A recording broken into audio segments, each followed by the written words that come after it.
Okay, so the next segment here is I'm going to repeat what I've done in the first segment, which was the circles, but without the stick. This time I'm going to do it with the stick. And just one thing about the stick is that that's a choice that you can make for yourself. But I think what is important is that if you are going to use a stick, then you use it correctly.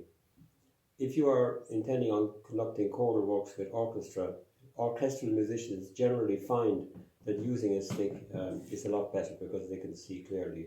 Most choral conductors, when they're only conducting choirs, they don't use a stick. So the choice will be yours.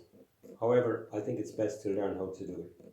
Now, in the first segment I spoke about the circle. I'm going to do it this time, again with the stick.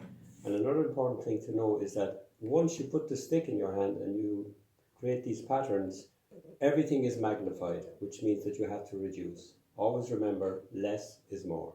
So here we go. This time, instead of the index, I'm keeping my concentration on the point of the stick, thinking from shoulder to point of stick. And notice how the stick comes across the center of the body. So we just draw that circle, and I'm following the point of the stick as if I'm drawing.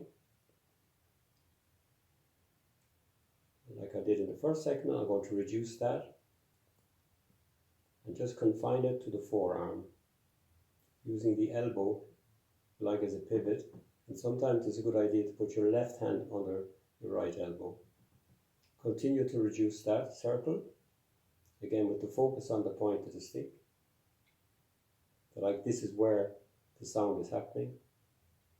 And finally, index finger with the wrist. You enlarge that. Again, forearm.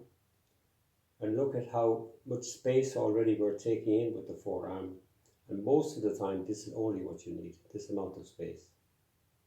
And then again, using the upper arm, shoulder. And as I said in the first segment, don't be worried if there is some pain there, that's normal.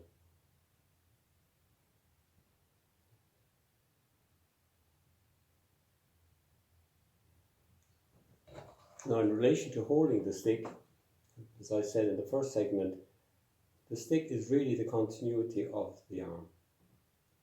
And look at the position where it is. Not that, not that, not that. Come right across your center. And it's a good idea to take another stick, or if you're just using a pencil, same thing, and you'll find out where your center is. You'll hear me talk quite a lot in the next segments about center. There's your center. Not there, but just there. Second stick will show you where that is. Okay? In the next segment, I'm going to do the beating patterns.